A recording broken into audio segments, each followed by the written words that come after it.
Good afternoon, Rennie. Really good to sort of have an opportunity to chat with you around this. We're really honoured that you've accepted the role of ambassador for Age UK Gloucestershire. So thank you so much. And I'm really looking forward to working with you over the next 2 years. So for me, it's a really exciting time, and I really appreciate sort of taking some time out to talk to me today about this role and a bit about you as well. Can I just say, Alan, the honour is mine, and I'm really excited too, because I think it's a wonderful organisation, sorely needed, and does great work, and so working together with you will be fantastic. Thank you very much. Thank you. Yeah, I think it's such an exciting sort of move forward. It's fantastic for us. You're an incredible person. I've really enjoyed our conversation to date, and so I'm really looking forward to the ideas you have, and I just can't wait to sort of see where that takes us. So for the few people that may not know of you, who you are, I wonder if you just wanted to sort of share a little bit about yourself, and kind of what Gloucestershire means to you. Of course, the older you get, the longer you can talk about yourself because you've been around such a long time. But I was born in Scotland and still think of Scotland as my homeland because my mother was Scottish and because I was born there. But Gloucestershire is my home, and I've lived here for a great many years. My father was in the Air Force and we travelled a lot, so that when we settled in Gloucestershire, I'd just passed my 11 plus in those days and went to Ribston Hall Grammar School for Girls in Gloucester. So I've been here on and off during that time. My parents, when he retired from the Air Force, took over the Royal George at Birdlip, and so as a family we ran that hotel, and that was fun and interesting. I married an American from GCHQ and went off to live in Turkey and then America and then Yorkshire, and then came back to Gloucestershire. So I came back to Gloucestershire when I was about 28 as a single parent with two boys, quite young, and with no real career behind me. And so I had to find a way to knit a career, because having left school early at 15 and a half after quite a bad road accident, I had no education to speak of.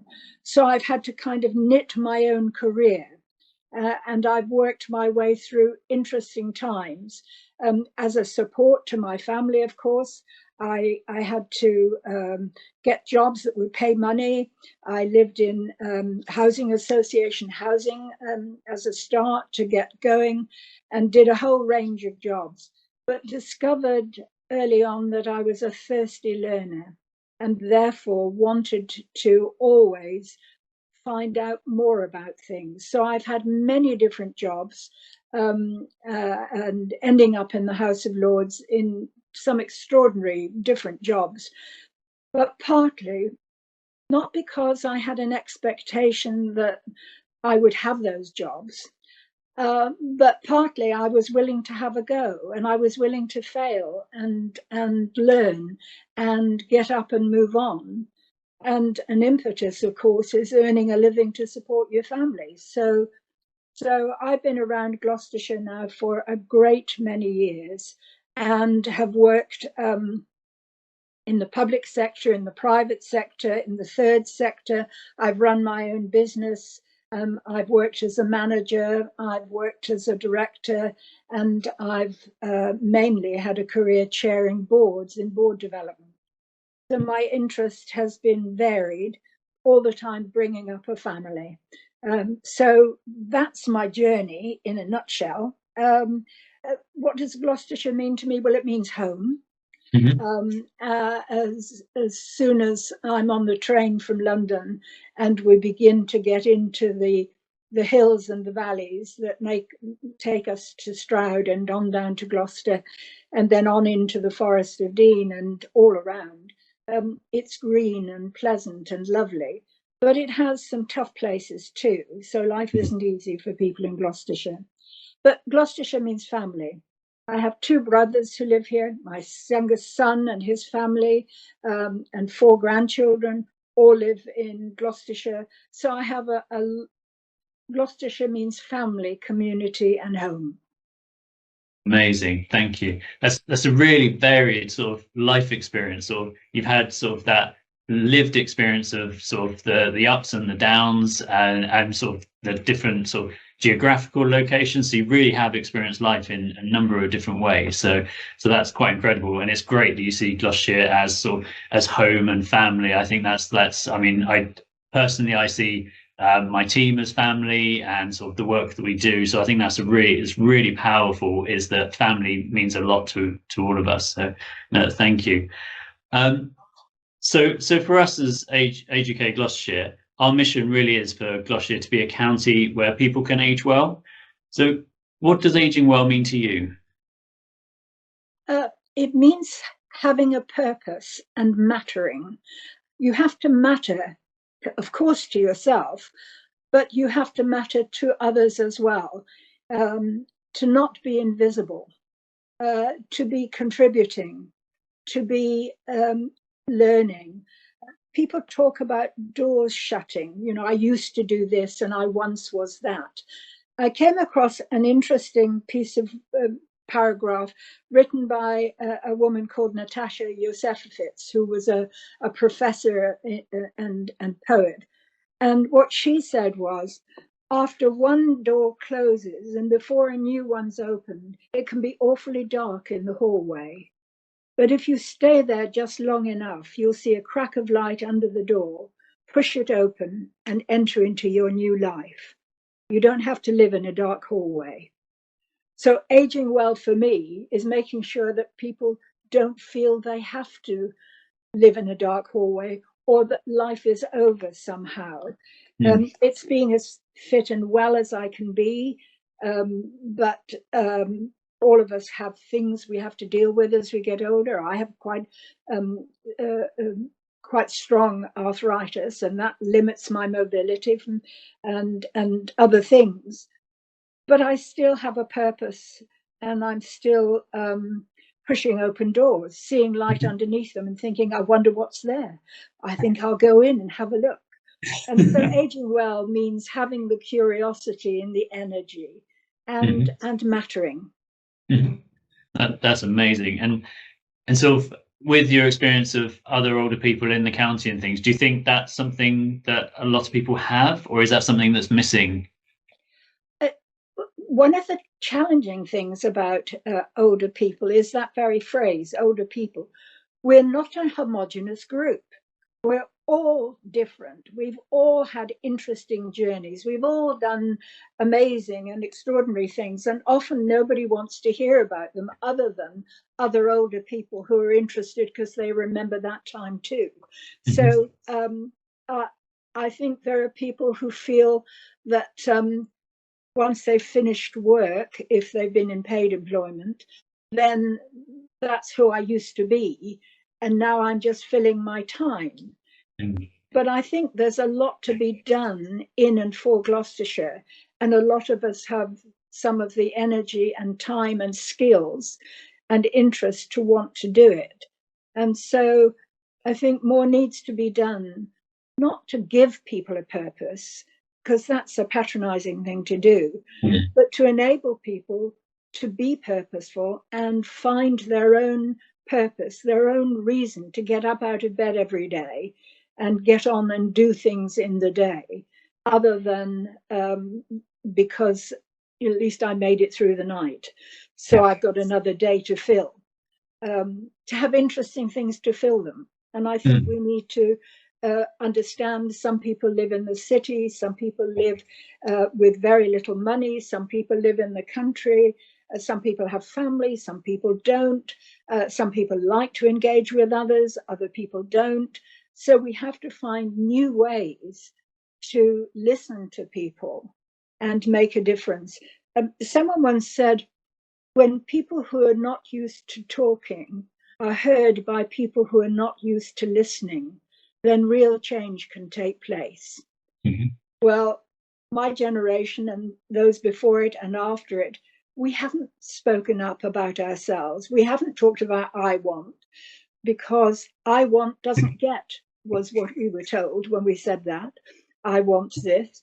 And therefore, we have to find a way to speak up and be heard about things that matter to us.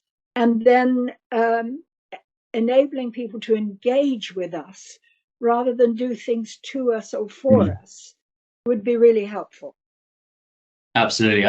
I totally agree. The sort of the voice being able to be heard, and in our role of being able to enable people to have their voice heard. So whether that's with the councils, with the NHS or anything like that, it's kind of how do we facilitate that, and make sure their voice is heard as opposed to speaking for them. It is really amplifying them and giving them, enabling them to do that. I agree, Alan, but I think it's more than being heard. I think it's people want to know what we have to say, rather than, oh, and we better find someone with lived experience to tell us. I'm not Yes. just someone with lived experience. Yeah. I'm someone who's still living and experiencing. And I would hope that, along with a whole range of other people, all these statutory organizations are interested to know what I have to say about things that they're trying to deliver or change. Yeah, absolutely. And I'm being really reassured. So I've been in the role for 3 months now, and I've had lots of conversation with the ICB and across the NHS.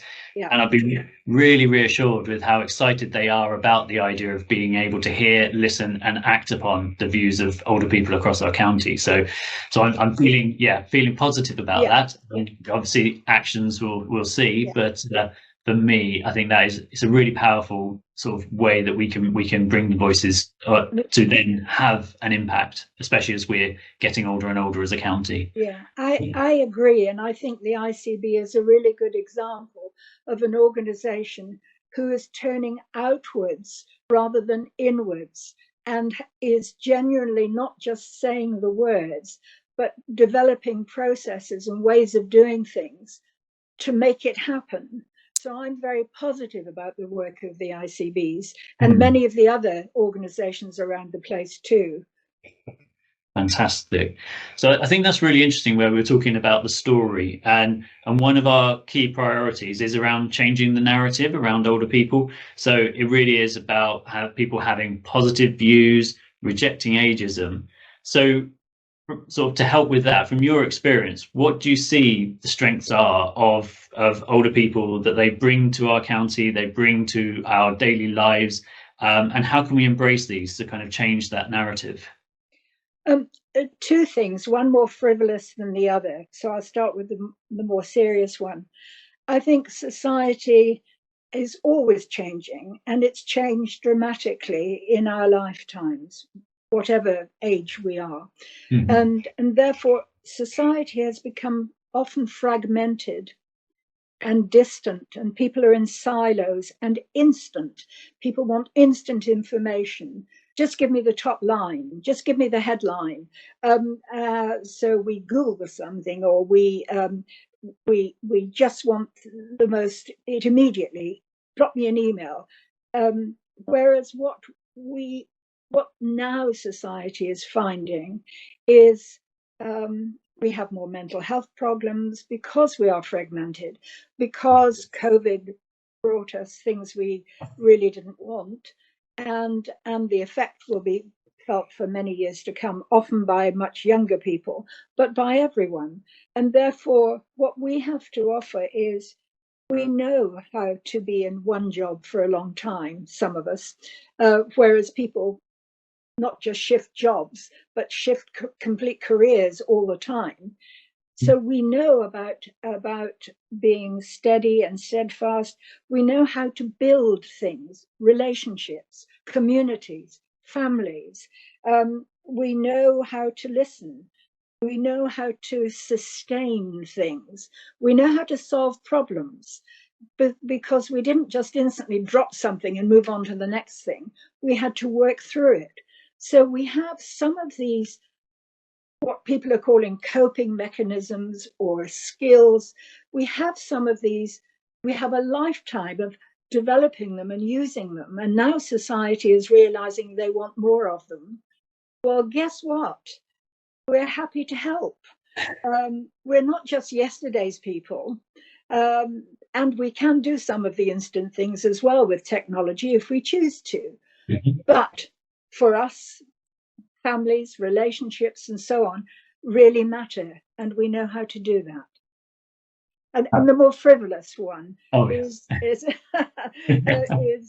sort of what does the narrative take? I don't know if you know this poem. I think almost everyone has heard it. It's a poem by Jenny Joseph, and it's called Warning. And it's a very, very famous poem. And it's been all around the world. I remember being in America and seeing it up on a wall in an office. But Jenny Joseph came from Stroud. She lived in Gloucestershire, and I've met her, no longer with us, but an extraordinary woman. And she wrote this poem, and it says this: "When I am an old woman, I shall wear purple and a red hat which doesn't go and doesn't suit me. And I shall spend my pension on brandy and summer gloves and satin sandals and say we've got no money for butter. I shall sit down on the pavement when I'm tired and gobble up samples and shops and press alarm bells and run my stick along public railings to make up for the sobriety of my youth. I shall go out in my slippers into the rain and pick flowers in all the gardens and learn to spit. And you can wear terrible shirts and grow more fat and eat 3 pounds of sausages at a go, or only bread and pickle for a week, and hoard pens and pencils and beer mats and things in boxes. But for now, we must have clothes that keep us dry and pay our rent and not swear in the street and set a good example for our children. We must have friends to dinner and read the papers. But maybe, just maybe, I ought to practice a little now, so that people who know me are not too shocked and surprised when suddenly I am old and start to wear purple." And for me, that's a narrative to aspire to. I'm not suggesting people go out and drink brandy and swear in the street, but I am suggesting that, we've lived such sometimes boundaried lives that we can expand a bit now and have opinions and say so, and that's fine. Absolutely. That really resonated with me, actually. I remember years ago, my gran, when she was in her late 60s, she was just like, I spent my whole life doing the right thing. I'm just going to tell it as it is now and going forward. And to be fair, anyone that knew her knew that wasn't the truth. She did tell it as it was all her life. But she'd obviously made that decision then that actually now is my time that I will truly tell the truth. So, absolutely. Well, there you go. You can be authentically yourself. Absolutely. So that's what I hope that we want to change the narrative, not to be put in boxes. And I do notice that since COVID, people have treated older people differently because the message was entirely about sheltering us, protecting us. We were the ones who were going to die first and so on. And therefore, I've noticed with friends and even family, up until COVID, if I saw someone, they would say, "What have you been up to? What have you been doing lately?" And I would talk about what I was busy doing or where I'd been. But after COVID and during COVID, people would put their head to one side and say, "And how are you? How are you feeling? How are you doing?" "I'm fine." Or if I'm not fine sometimes, then I'll ask for some help. But actually, I don't need to be protected the whole time. We all have ups and downs. We all need help sometimes, and things don't go well. And of course, we need to help them.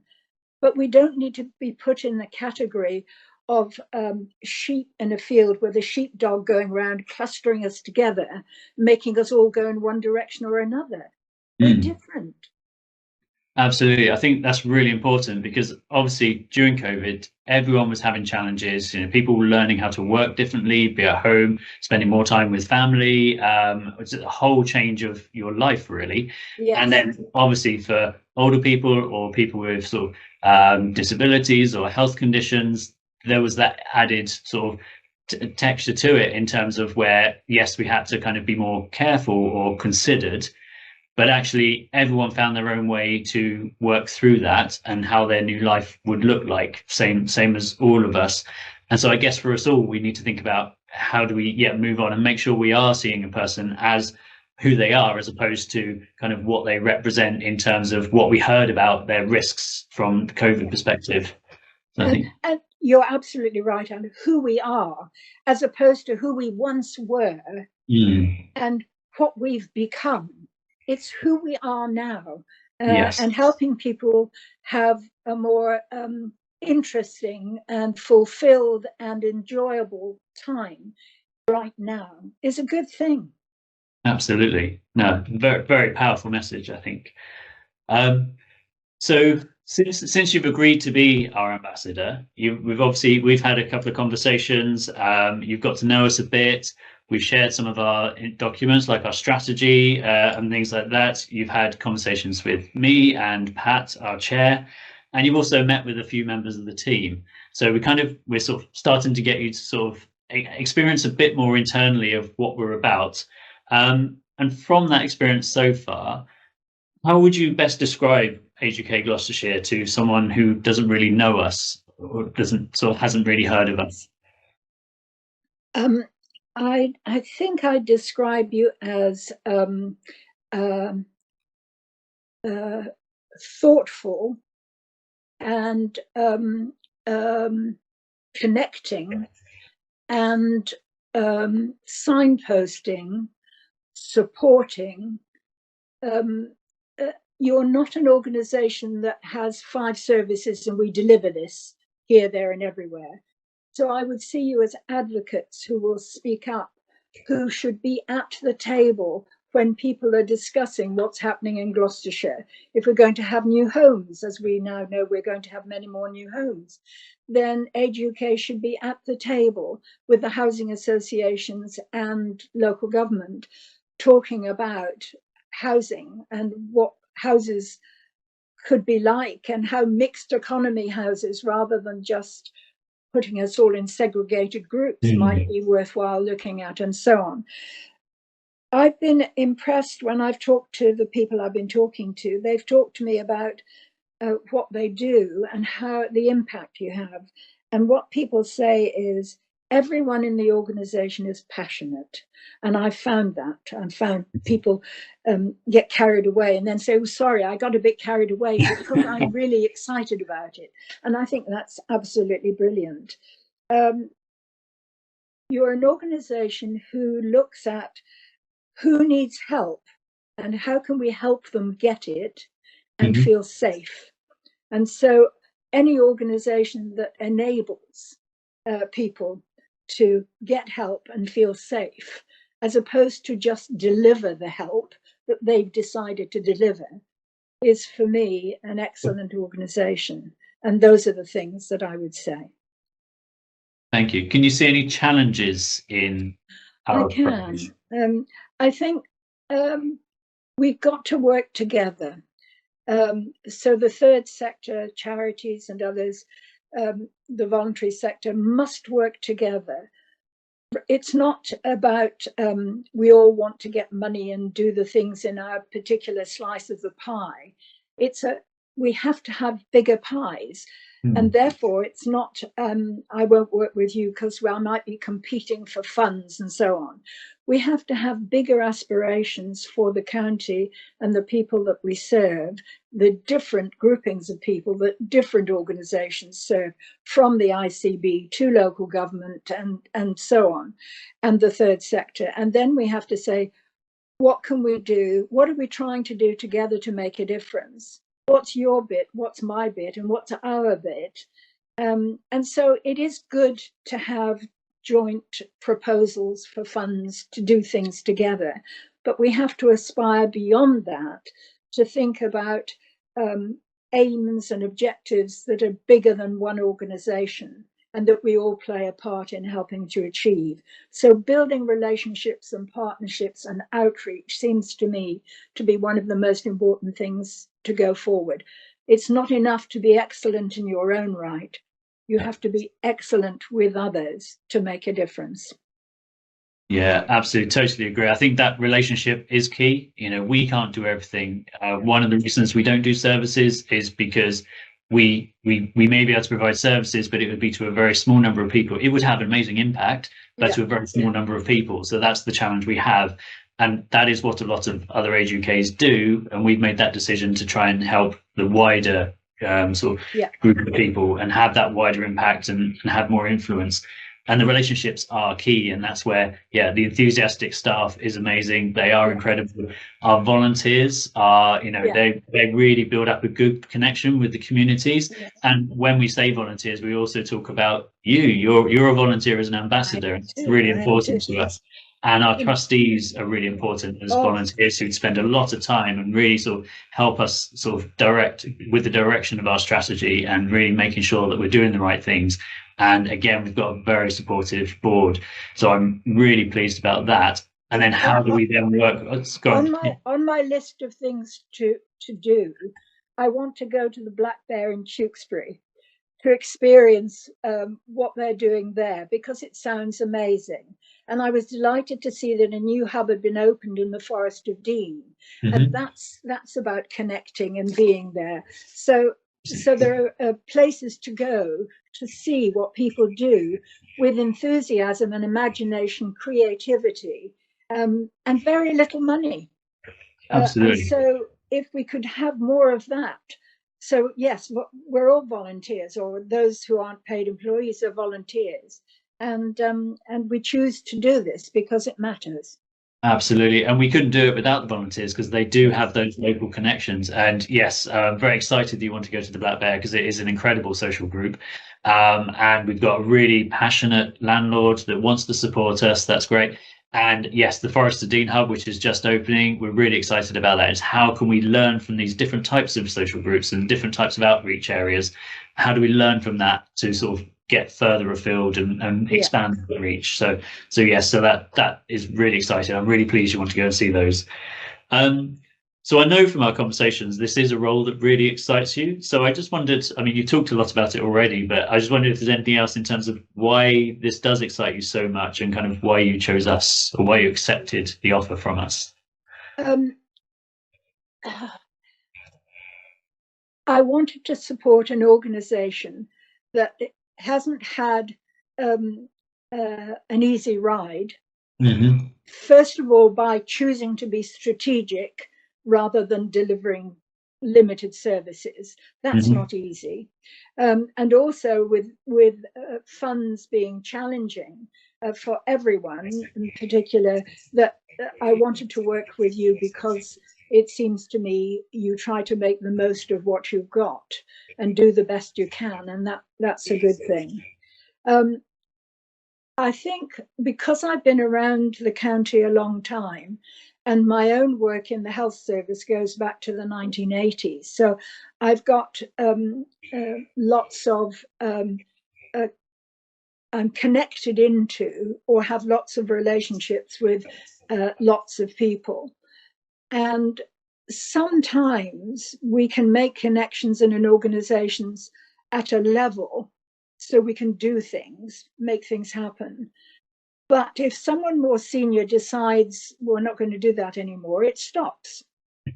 Now, because I was Chancellor of the University, because I've had a work in the health service, because I've done a whole range of other things, I happen to understand how boards work and how decisions are made and how strategies are developed.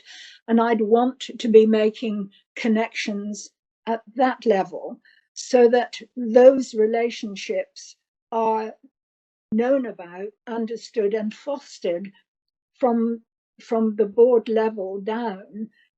Because sometimes I think of it a bit like a zip. If you connect to another organization halfway down, you can zip down from there, but a whole thing can unravel unless it's connected at the top. And therefore, making some of those being part of with you and the trustees, and the chair, making sure that we're on the radar of the people who make decisions about people that we care about who are affected, I think I can help. I have no magic bullet. I have no magic way, and I certainly don't think I have power and influence to make things happen. But I have relationships and connections to at least get in the door to be heard, and that's really important. So I think that's one of the things that I could do: stand alongside you, and you're quite modest as an organization. There's an American poem that says, if you whisper down a well about the goods you have to sell, you will not make as many dollars as the one who climbs a tree and hollers. Well, it's not in our nature to stand up and say, I'm amazing. But I'd like to be one of the people who's able to stand up outside and say, you're amazing. And get some recognition for some of the extraordinary things that you do. Thank you very much. That does mean an awful lot to us, and we are quite modest. We recognise some of the impact we have, and maybe we don't sell it as much as we possibly could. So, sort of having someone like yourself being able to shout that out for us would be very, very, very incredible for us. So, thank you. Yeah, you're welcome.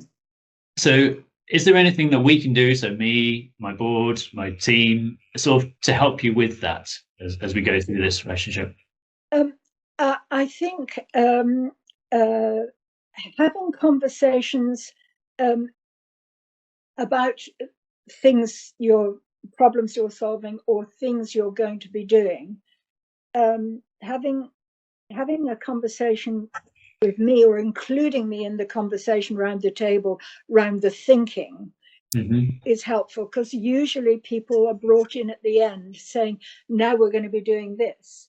And then you're in the position of either saying, oh, well, that's fine, or yes, but have you thought about, however, what about? And so being part of the early thinking would be a useful thing for me. And with virtual ways of meeting now, I don't have to be at whole meetings. I can pop in and be part of a discussion that's online with others, and so that would be helpful. Excellent. We would certainly welcome that. So I will definitely make sure that happens. Thank you. So we put this as a sort of a 2-year tenure, actually, at your suggestion. I think that's a fantastic idea. It gives us an idea of a start and a finish. Yeah. And we've got sort of clear ideas of what we want to achieve in that time. So I was just wondering, kind of from your perspective, what change or what do you hope to see kind of in 2 years' time, sort of when your tenure comes to an end?